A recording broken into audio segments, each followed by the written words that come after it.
ബന്ധങ്ങൾ വളർത്തുന്നതും തളർത്തുന്നതും നമ്മൾ തന്നെയാണ് എന്ന് നാം പലപ്പോഴും പറയാറുണ്ട്. കഴിഞ്ഞ ദിവസങ്ങളും ചിന്തിച്ചതുമാണ്. ബന്ധങ്ങൾ വളർത്തുന്ന കാര്യത്തെക്കുറിച്ചാണ് കൂടുതൽ ചിന്തിച്ചത്. എന്നാൽ തളർത്തുന്ന കാര്യത്തിലുണ്ടായ ചില അനുഭവങ്ങളെ കൂടി പങ്കുവയ്ക്കുന്നത് നന്നായിരിക്കുമെന്ന് എനിക്ക് തോന്നി. ഒരു നല്ലൊരു അയൽവക്കം, അവർ ബന്ധുക്കളുമായിരുന്നു. അവർ ഒരുമിച്ചാണ് വീട് പണിതതുമെല്ലാം. കുറേ നാളുകളൊക്കെ നന്നായിട്ട് മുന്നോട്ട് പോയി.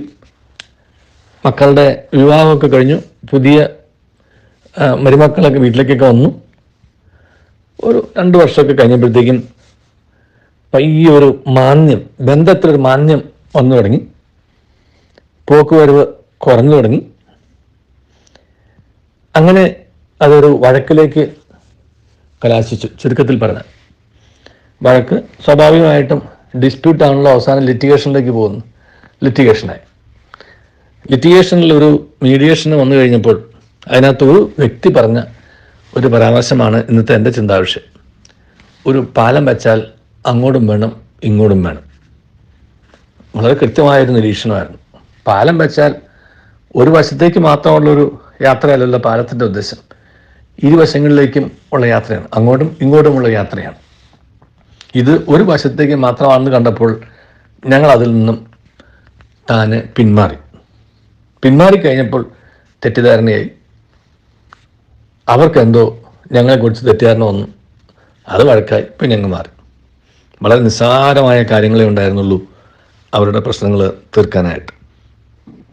അത് ആദ്യമുണ്ടായിരുന്നവർക്ക് അത്ര പ്രശ്നമില്ലായിരുന്നു. പക്ഷേ പിന്നീട് വീട്ടിലേക്ക് വന്നവർ, നമ്മൾ മരുമക്കൾ എന്ന് പറയും, അവർ വ്യത്യസ്ത സാഹചര്യങ്ങളിൽ നിന്ന് വരുന്നവരാണ്. അവർ വ്യത്യസ്ത സാഹചര്യങ്ങളിൽ നിന്ന് വരുന്നവരായതുകൊണ്ട് അവർക്ക് പണ്ടുണ്ടായിരുന്നവരുടെ അതേ വൈകാരിക ബന്ധങ്ങളോ ബന്ധങ്ങളുടെ ആഴങ്ങളോ തമ്മിൽ ഉണ്ടാവണമെന്നില്ല.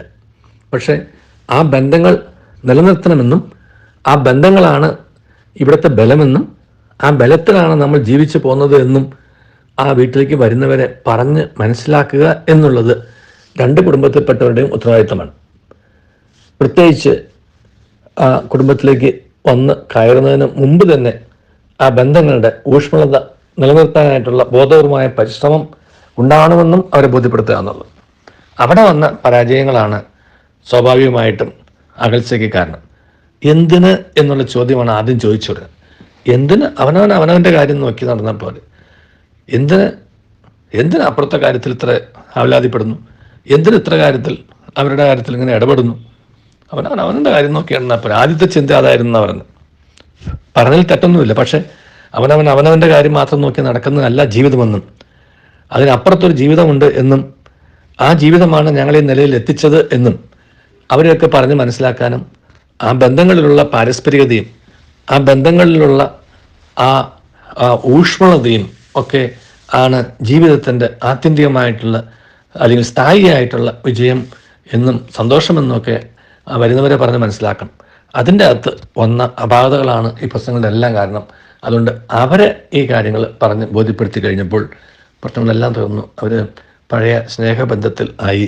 കേസുകളും അവസാനിച്ചു, വഴക്കുകളും തീർന്നു എന്ന് ഞാൻ ഈ സംഭവത്തെക്കുറിച്ച് ഓർക്കുകയായിരുന്നു. അതുകൊണ്ട് ബന്ധങ്ങളെ തളർത്തുന്ന കാര്യങ്ങളെ നമ്മൾ മുളയിലെ നുള്ളിക്കളഞ്ഞില്ല എന്നുണ്ടെങ്കിൽ ആ ബന്ധങ്ങൾ വളരുകയില്ല എന്ന് മാത്രമല്ല, തകരുകയും ചെയ്യും. ബന്ധങ്ങൾ വളർത്താനായിട്ട് നമുക്ക് പരിശ്രമിക്കാം. ദൈവം നമ്മെ അനുഗ്രഹിക്കട്ടെ. നല്ലൊരു ദിവസം എല്ലാവർക്കും നേരുന്നു.